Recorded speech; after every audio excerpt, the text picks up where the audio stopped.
Cool. Welcome everyone to the Securing Billions panel here. We've got Michael, Head of Solutions Engineering at Turnkey. We have Yolanda, Chief Security Architect at Coinbase, and Anders from Brownworth. I'd love to start off with just a brief introduction from everyone. I am Samara, Head of Growth over at Cantina. We're a security platform who has worked with a bunch of people in this room. And I will pass it over to Anders first. Hello, so I'm Anders Brownworth. Currently I work at Radius. We are a sponsor of the event, so that's, you know, so it's stated. I used to work at Circle, sort of an early employee there, built the cold storage operation there, so that's why I'm here. Hi, I'm Yolanda. About 8 years at Coinbase. When I started, sort of designed from scratch in Greenfield with a small team of engineers. What at that time was going to custody about maybe, given the 2018 downturn, $6 billion of AUC we had on the platform. Have continued to work with the team to evolve that as we're looking at today's crypto prices, maybe going to push $500 billion before the end of the year. Hey everyone, I'm Mike Lewellen. I actually just recently joined the team at Turnkey, but my last background was at OpenZeppelin for about 4 years, did a lot of smart contract security audits, worked with a few DeFi protocols, pulled a few of them out of hot water and some incidents, and then had a brief stint at Blockade before joining the Turnkey team. Awesome. Let's dive into it first with the meaty stuff. So many teams still treat an audit report as kind of a seal of approval. How do you explain to people that they are only like one slice of the Swiss cheese model that we're all familiar with? Like, why is a layered defense a non-negotiable at this point? I guess I can add that, like, being at OpenZeppelin, this was always an interesting conversation with clients because obviously you want them to buy your audit services, which, first of all, I'll say that calling them audit services is probably not great. Most smart contract audits are just security reviews. They're not really going by a standard. But yeah, I think the biggest challenge we had is that we would review a smart contract protocol and we would mention the fact that, like, by the way, all these roles you've carved out for like admin controls and upgrades are like, there's a lot of assumptions that you're going to control these securely. And then you'll often see smart contract hacks that are more just private key exposure. So our challenge there was like kind of having to like push our clients to consider the risks of things that were kind of out of scope for the work we were doing at the time. And then also convincing them like, hey, you should consider a threat model. You consider ways that these things might go wrong that are kind of outside the scope of what we're doing, and have some sort of monitoring in place. Think about like what are some disasters that could occur. So we tried to kind of just tell them like, here are ways that could go wrong beyond what we are trying to help secure for you, on top of the fact that there's never a guarantee that an external review is going to catch all the bugs either. And it's just a snapshot in time. Like if they upgrade the code or they change the code later, that report is really only going to apply to that particular version of the code. So you have to do kind of rolling audits or rolling security reviews if you kind of want to maintain that level of assuredness. And so yeah, it's generally telling people like this is an ongoing effort. This isn't like you audit, you deploy, you're done. But yeah, curious what other people think. I think on that note as well, that mentality has kind of shifted. They said in the first panel, like the understanding that security is becoming like more of a necessity is shifting. Back a couple of years ago, people were like, I don't need an audit, everything is fine. Now it's like, I need 7 audits, threat modeling, all of the things, yeah. Did anyone else want to add to that question? Yeah, so there's one thing to build a system, have what you think is like a very secure tech stack that you've done auditing for all like the hardware as well as like the software tech stack they're using.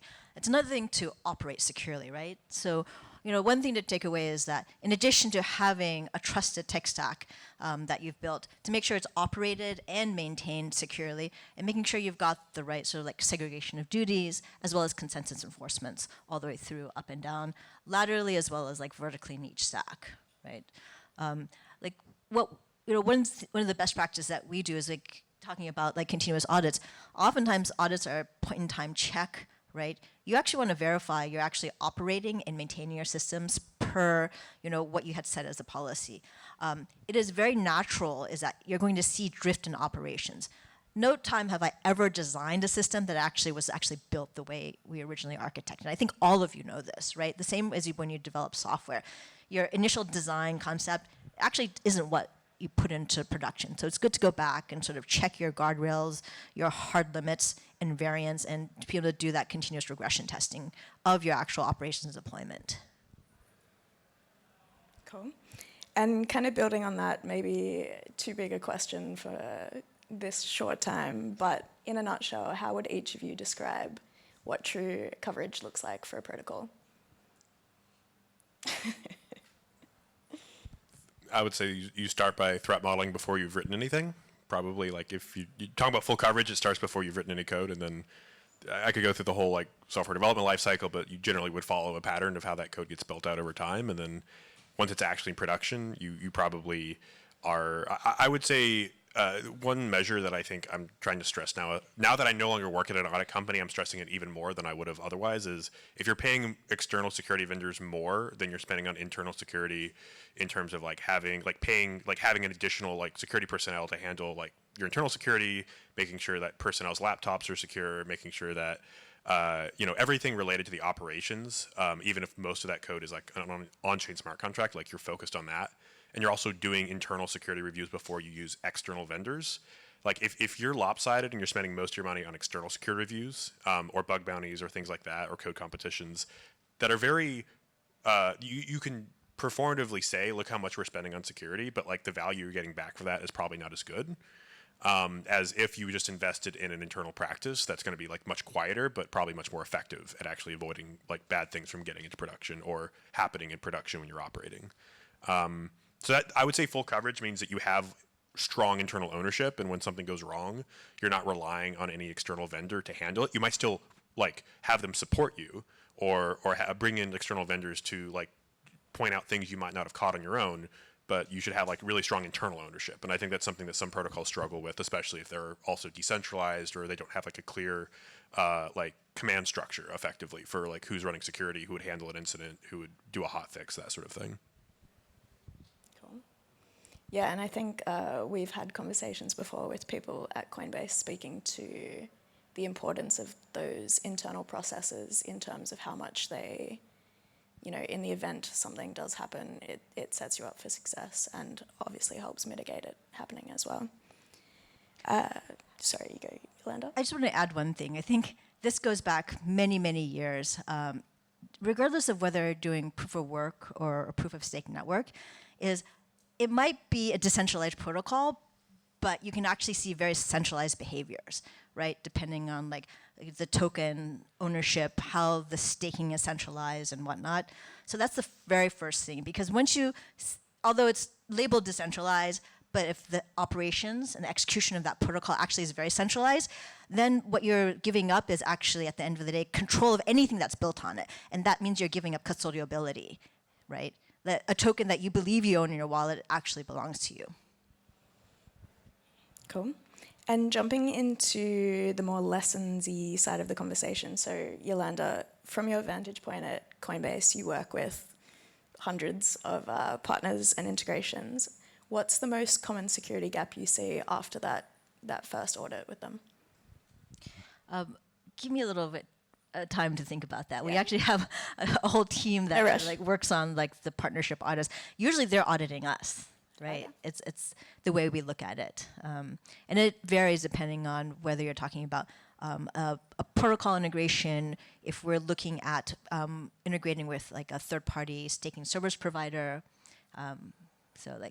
or we're looking at an M&A target to bring in sort of their crypto native product and or their crypto financial product into our domain. So, gotcha. On that last one with the M&A. What does that process look like without giving too much of the secret sauce away in terms of the security review outward? I mean, I'll tell you, 90% of what we do is motherhood and apple pie cybersecurity best practices, right? I would say there hasn't been a team that I've looked at in the last 12 months that hasn't been owned by the DPRK at least once in the last 5 years or since COVID, right? So that's given, right? Like, it should no longer be a surprise. Then after that, it's like, what was the team's reaction? How did they remediate it? What's their confidence 24, 36 months later that they're still not being targeted, right? And so those are those are the things we're looking at from like a, securing the billions angle and perspective. And then everything else is, what does your perimeter look like? What have you outsourced, right? What do you insource? What's the bench that you're working with? The traditional like cybersecurity practices, identity, asset management, access management. And that ties into a question I had for Michael. So when an incident does happen, what, in your opinion, separates the teams that recover successfully from those who kind of collapse afterwards? It kind of gets back to probably what I said earlier of like there's someone that is going to be in charge as soon as the incident hits. There's an immediate understanding of like who needs to do what, or at the very least who needs to decide what to do next. There's like kind of this joke in like the kind of wider security, like Web3 security world, is that like whenever there's an incident, people just like hop into a Telegram chat and just like start figuring it out. And these can classically become very like unwieldy. You start adding too many people, which is bad because not only can that be confusing, you might expose key details to people that don't need to know it and might not use that information securely. So like I've seen this done really well and really poorly, and the ones that do really well are the ones that have like someone who's like incident commander #1, whether that's an external vendor you've hired to handle your incident response 24/7. Zero Shadow is an example of this, or you have an internal security lead and they're on call. They know that it's their job to respond immediately to bring in the people that they need and only those people. And then from there, like having, I think, really strong connections in the community, because if you are in an incident where unfortunately funds might be lost or might be stolen, like speed is of the essence. Like you need to figure out where's the money going. You need to have people that can trace it quickly. You need to figure out who you need to reach out to potentially freeze it. That's very difficult. Ideally, you never have to get to that point, but if you do, like it's really hard to go through any official channel to get like an exchange or a stablecoin issuer or a smart contract protocol that if they even have the power to freeze it, to get them to do it quickly. So if you have established connections and you know exactly who you need to reach out to like expedite that process, that makes a world of difference. And that's why like if you don't have those contacts, then like finding someone that does or working hard to establish them over time, I think is what distinguishes like really good security leads at protocols versus ones that are just delegating a lot of that responsibility to external vendors or others. I think that's like the relationship component is like what makes like head of security versus like a security engineer. Cool. And Anders, one for you. What would you say the biggest learning was in terms of securing the cold wallet storage system back at Circle?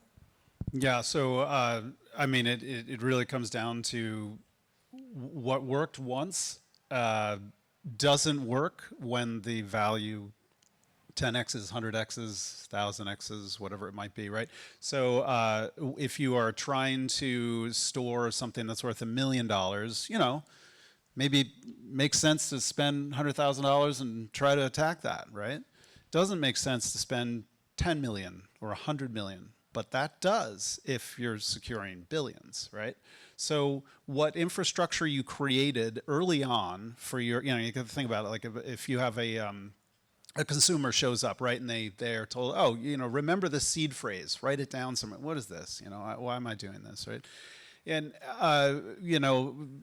down the road, that seed phrase could be securing quite a lot of value. So, that's why people that are building hardware wallets, for example, or MetaMask, whatever, they're trying to impress on you that you need to treat this carefully. But there's more than just simply, the value sort of just gets out of control, and you have to constantly go back and look at, and what I'm doing adequate here. It's also, what are you storing? You have these very simple primitives in your mind. This value is controlled by this private key. Well, I mean, yeah, but totally, completely, kind of to get to what Yolanda was saying, that is one thing, but if you can overtake a chain, anyone can take that value or remove that value, right? So not necessarily the only thing. It's a very important thing. But so you got to really kind of break everything down. And suddenly things that were so simple look extraordinarily complex. Like what does it mean to own a digital asset, to hold a digital asset, right? You don't have ETH. You have the power to spend ETH. That's different. And you kind of got to go through those thoughts, right? And that's true of really any digital asset. So yeah, like kind of taking something that looks simple and it gets like extraordinarily hard. Is there something that I can add on to that? One of the things that our blockchain security team now is trying to do is make sure we get in as much observability of what's happening on chain as possible, right? You cannot detect or anticipate incidents if you don't have the observability. Right now, almost everything that happens in an incident, everything we learn is post-incident, right? Oh, now then I had my blockchain analytics team go on there, there's, on-chain threat intel team, go and do like the retroactive, TTP, formation and whatnot. Actually, one of our experts in like on-chain monitoring is actually back right there, Tom Ryan. You can talk to him, and he's right now like owning how do we get that right level of observability and all the smart contracts we deploy. We get in there. So then eventually, once we have the observability in and we know what the TTPs are, hopefully we can start writing sort of detections. And if I don't think we've cracked the nut yet, but we're trying to get there. It's like, how do we get into a state where we can actually start building? And this is a good, hard problem for you guys to be thinking about. Is like, if you want to get into this space, how do you get leading indicators of compromise, right? Are you looking at just at mainnet? Are you also looking at testnet behaviors? And what are the signals that you should be looking for? I'll just say I agreed with everything you just said, and I was having to tackle some of these issues when I was at OpenStep and figuring out how do we help clients with monitoring. And it was like, I think the people that put in the work to actually have like the observability to detect things ahead of time, or at least have a good chance of it, like probably distinguishes like great teams from good teams. It's really hard, but it's like it makes the biggest difference in potentially being able to like stop an attack. And I'll add on to that. It's not just on-chain observability. You also need internal observability as well, right? Because look, you have DPRK like, throwing 1,000 resumes at you in a month. Right, you might think you've caught all 1,000 of them, but you might have missed like the one, right? And so, internal observability, anomalies, a couple of the larger hacks. I think the Kiln hack that we just saw yesterday. What looks like the transaction you're signing isn't the transaction you're signing, right? Yeah, and I think that has been a trend over the past year or so in terms of the hacks that we've been seeing have rarely had to do with the smart contracts themselves. It's going back to like traditional OPSEC processes, everything. And I think all of you touched on a very important point in terms of like proactive security versus reactive security, which is... Yeah, you're also working within a company that has a business to run. And so suddenly they might turn around and buy an exchange. And suddenly you have all these assets that you had no idea you were going to have to secure, that you have to secure. So, yeah, there you have a lot of pieces to that. Goes back to that continuous security mentality Michael was talking about, definitely. Next question for Anders. Kind of building on what you were talking about before, but one motto that you'd put forward in terms of how to apply that proactive, forward-thinking mentality to security. Sorry, what is the question? What would your motto be? Oh, what would the motto be? Oh my goodness. What would the motto? Well, yeah, I mean, treat everything as if it could 100x tomorrow, and are you doing the right thing? The answer is always no. You're going to spend more time sort of thinking about potential ways this could go than you are going to be actually doing anything. Yeah, and I think that maybe paranoia is too strong a word, but that is... No, it's not. Okay, cool. I have seen that mentality in the best security people I know, and that is how they live. All right, so question for Michael, but kind of branching out to everyone. You have taken a public stand against the criminalization of software development by suing the DOJ. One related concern that we hear within the security circles is whether white hat rescue operations could kind of face the same legal risk. Is that something you envisage happening? It's a good question. I think I'll just briefly explain the lawsuit because it's a slightly separate issue. for it. But the lawsuit is kind of related to the Tornado Cash and Samara Wallet cases we've seen over the last year, which is basically like, are developers liable for code they deploy if they don't actually have control of the funds that that code is operating, which would be, in the case of privacy pools, criminals like North Korea moving money. The answer from FinCEN in 2019 was effectively no, and the DOJ later on decided we're going to actually come up with a different answer and prosecute people under those lines. So my lawsuit is basically like, you shouldn't be able to do that. Like there's a due process problem there. Broader question of like, how should we regulate privacy protocols? Like, let's punt that for something else. I think coming back, so that's why I'm suing the DOJ.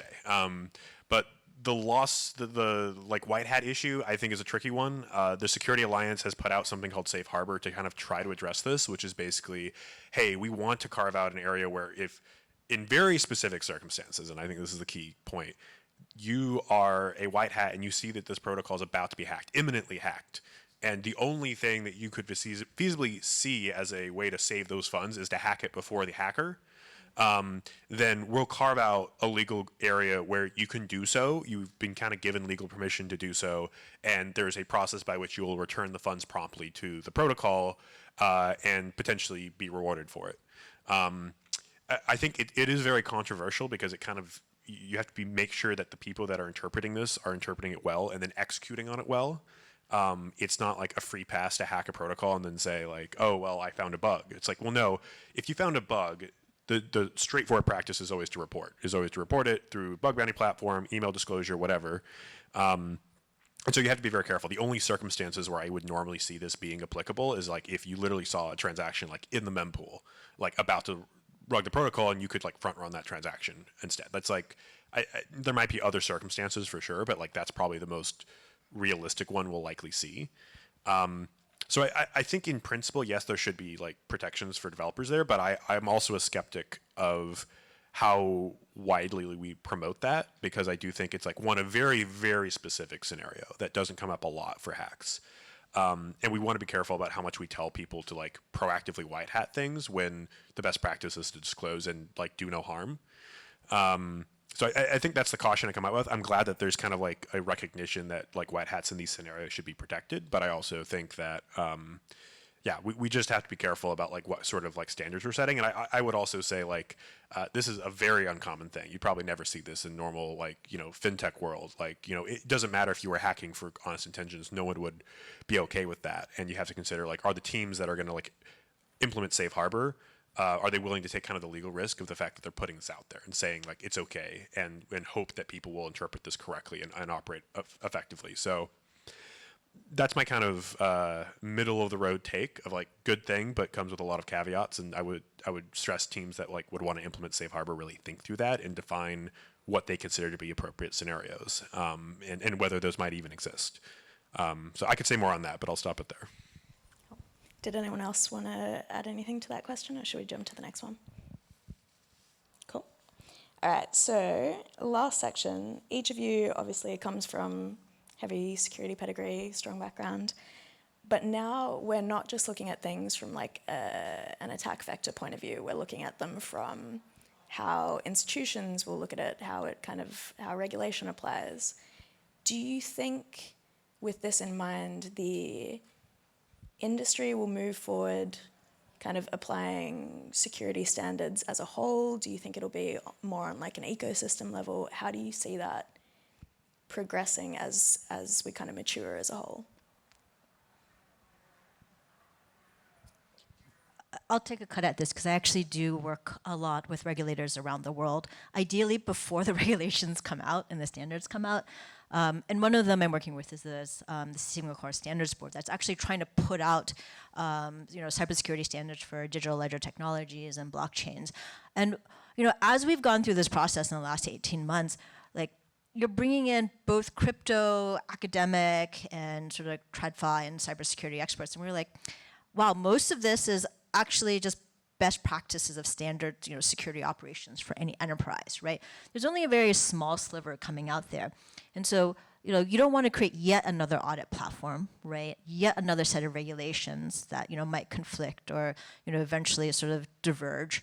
And so like, how do you cover that properly? I think part of it is like tying back to sort of like the principles of availability, integrity, and confidentiality on behalf of the constituents in that particular regulatory domain, right? And so, like when you're working with whether it's like a Singaporean regulator or like recently, a lot of exchanges are going after the MiCA license in the EU, right?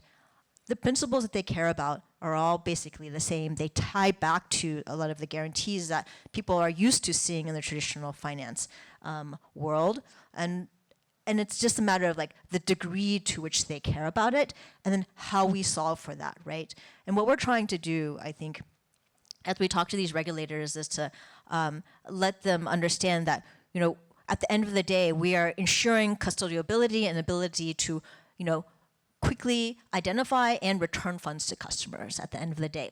And what that security stack looks like underneath there it's a tech stack question, right? It's not something that you need to regulate, but you just have to ensure you're able to like deliver on that capability. So what we're seeing now is like very high level concepts of custodiability of assets and return to customers and clients, as opposed to going down to specific, you must use a hardware security module, you must use this particular cryptographic standard and whatnot. And we don't want that, because this ecosystem is still primordial soup, right? There are new curves coming out, there are new protocol efficiencies that require different compute stacks and structures. And so if you regulate to that level, you're not going to promote evolution and quick evolution that the ecosystem needs. So you'd say it's more of like an educational piece on both sides in terms of how they can meet the needs of each other. Right. Yeah. Yeah, ongoing, education. It's not I wouldn't say anybody really has this all kind of figured out. So it's a back and forth thing, but generally there's a lot to be done on the education side before, we start putting things down very specifically in law. Cool. And then the final question for today, because I always like to end on something tangible, and a couple of you have mentioned something in this direction already, but in terms of one security practice for every team that they can take away to educate on both sides, meet the needs in terms of minimizing the attack vectors, but also ticking the boxes of making institutions feel comfortable as well, if there's one thing that they can do today. I'll start easy plug, private key management, which is why I joined Turnkey. But I think like practical and understanding what are the risks. So like, if you're doing crypto business, in some way you're going to be touching private keys, you're going to be using private keys. So understanding like what are the risks you're going to see there. You could have very sensitive private keys that are controlling large amounts of money, or are going to be like managing really like critical privilege permissions and smart contracts, and those need to be like high level of security and probably multiple approval steps and redundancy, no reliance on any one person having control. But you definitely need to then balance that with like how often do these keys need to be used, how often do they need to be accessed, and then how are you like physically securing those keys. You could do a very maybe not rudimentary, but like a very bare bones, like cold storage setup where the keys are completely air gapped, they're segregated. But then using that regularly is going to create issues, which is either going to mean you're going to have slow business operations, or you will inevitably start taking shortcuts that will undermine the security you're trying to go for. So trying to find like good balances. I like the turnkey approach because it lives in essentially a secure enclave. It's got a large amount of protections built around it, but it can still be accessed through an API key. But if, let's say, something went wrong with the API key, and you can also use like normal Google AllAuth or other things for user-facing applications. But those things can still be hacked. So like we also build policies into the enclave itself that can define like what can this key be used for, who can use it, and in what way. You can whitelist the address, where accounts can go. So a bit of a plug, but I would say like coming down to like, in order to implement that effectively, you have to know like, what am I using this key for? What are the risks it could be exposed to? How do I balance business efficiency with like securing it as best as possible? So I think Turnkey is a great tool for that, but it's like not going to do you any good if you don't think through how I should use this effectively, because ours is very like API primitive driven. There are other solutions out there that are a little bit more plug and play, but they're all going to have their own trade-offs if you're not. and might create issues either on the business side or the security side if you don't think through like, where do I need to sit on that spectrum? Go for it. I would argue that you need to sort of promote a culture of just operational security. Like, well, what does that look like? And not if, but when you have incidents, you handle them quickly and so everyone in the organization is aware of what we're doing, about this. And so something doesn't get ahead of you. You cannot ignore things. You have to, be very, very clear and obvious about it. Fire drills. I actually have two things. Number one, consensus enforcement all the way down and up the stack, right? And where you can cryptographically or mathematically enforce consensus. So that, that's one principle. And the second principle is you have to track the original intent, get a signature to attest to it that you trust, and you have to verify that intent at every single service that touches that transaction, right? You cannot trust that it has not been modified, whether it went through the ledger properly, it went to your Bitcoin, transaction, unsigned transaction. After it's been signed, you have to unpack that transaction and re-verify the transaction parameters are what was originally registered as an intent. And it has to be done in a separate thread. And ideally, it's parsed after it's been signed by two different parsers to verify the integrity of that transaction before you ever broadcast it. All very solid suggestions. Awesome. Thank you, all three of you. We also have some time for Q&A if anybody's interested.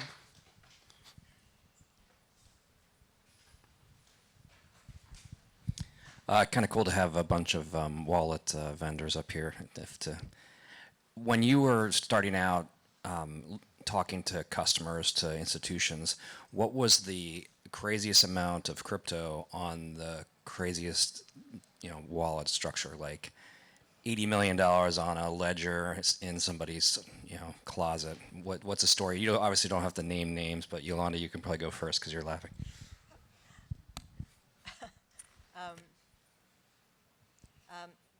Remember in the early days, there was like very early, okay, this is 2018. This is when I started diving into crypto.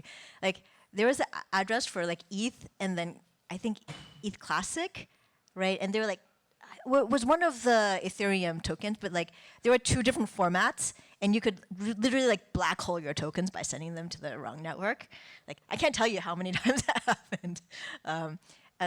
Other crazy things are like, people wanting to, at the peak of like, Bored Ape, like people buying them and putting on their wallets on a phone on their back pocket. Like some of those, wallets, those apes were like pushing seven figures, right?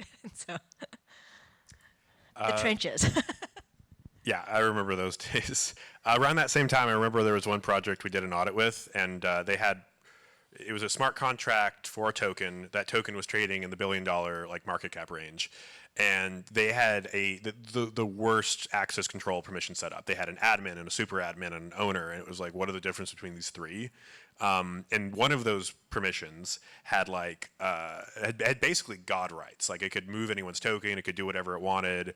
God knows why they put that in there in the first place. But the worst part was they had hard-coded it. It was an immutable thing, and it was sitting on some developer's laptop.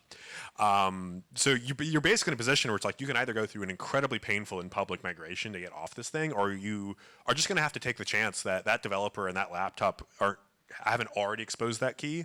It was like your only recourse is to burn the laptop, kill the developer, and just hope that no one ever finds out about it. Oh, that's terrifying. Yeah, you can't prove that you do not know a private key. It's impossible to prove. There are many stories. One of them was a backup in mom's basement. I have to leave it there, but it was a very, very, very significant amount of money. It was literally in mom's basement. So, I have a story of 250 million on a hot wallet phone. That was very. This was a lot more than that. Yeah, when I heard your discussions on security, it reminded me a lot of like when a manufacturing concern undergoes an ISO 9000 audit or QTL 14000 audit. Is there any overlap between those worlds? So there are like exchanges out there, especially in like, it just depends on like what your customers ask for and what regulatory regimes that you're working in. So ISO 27001 is like the standard one you're going to see teams go after. Is Turnkey going? Turnkey at some point was maybe thinking about going after that. But at the end of the day, like when you do these audits, you got to ask the most important question here: what's the scope of the audit, right? They'll show you the certificate or whatever, that the audit, statement SOA, but then the scope was so small, it doesn't actually touch the most critical services, right? So yeah, that's usually the one I'm coming by these days, is ISO 27001. I know ISO is working on sort of like a blockchain standards. I think, they've drafted something, but that standards bodies work so slowly. Like, you're probably going to see it in like a decade, right? But in the meantime, we have to continue to build and scale securely. So I think one thing in that direction as well at Cantina we've been working on actually with Coinbase, inspired by ISO 2001, is a set of security, risk, regulatory, operational assessments that toe the line between both worlds. So you can take a look through that framework if you'd like. Plug. Hey, how you doing? My name is Mario Butler. This question is geared towards to Yolanda. I heard you. I'm the founder of Dreamster Music. We're a Web3 music tech company, and I heard you mention something about the MiCA regulatory authority over in the EU. And so we've worked with MiCA. We work with Bara. We've been based in Dubai. We're based in the EU. Right. And so now that crypto is becoming more relevant and more. I just say more regulatory now in the United States. What, aside from the SEC, what regulatory authority are we putting in place here in the United States that is going to give us more clarity and more clarification on why we should come back to the United States to do what we're doing? Because we've been doing a lot of business, in offshore jurisdictions, for quite some time. Right. No, I mean, this is a great question. I've worked with both of those regulators. I think in the interest of keeping us on schedule, and then I think there's another regulatory panel later. Why don't we just take this offline? Happy to talk to you one-on-one. Yeah, and we do have a regulatory panel later with 4 of the most excellent policy people in Boston. Hello. So my question is, I guess kind of building off to like regulation. When you're looking at like a potential customer that you might be doing a audit for, depending on like where they're station located and all that kind of stuff, and maybe the potential friction of like maybe what they're trying to do, does that ever kind of make you try to lean towards maybe certain locations or markets that you try to target customers for? And if not, I guess what would that reasoning be? I guess to understand the question, you're just saying, like, do you target customers in certain jurisdictions that have certain needs for security audits or things like that?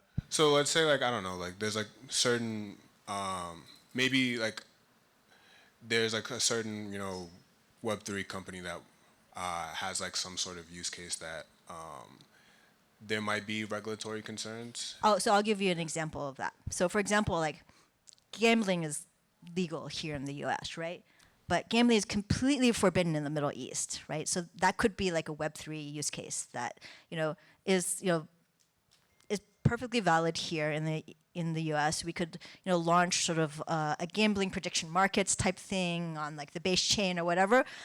I could never bring that into like Saudi Arabia or the UAE, right? And those are like the very like regional cultural sort of like divides that we have to sort of like work, and really honestly the compliance and like the product design people help us tread that. From a security perspective, like we need to secure the smart contract, the application, that protocol, irrespective of like what region can actually and what region's customers and clients can work on it. So I would say, like, from a security perspective, I at least am agnostic to that. Yeah, I would say like if this is a concern with secure auditors, you should work with like legal professionals to define the requirements that the smart contracts need to operate under, and they can audit against that. They can say, does it satisfy these properties technically? But they're not going to likely be able to come up or even be willing to define on paper what your legal requirements are. You probably need to figure that out separately. Some audit firms will tailor that, and they'll have legal professionals they'll pair in together, but most would treat that as a separate concern. Goes back to the scope of the audit, like if that's included in it. Any final questions? I think that's all we have time for, so I can give them a round of applause. Thank I hope you. you can see why I like this panel now. If you could make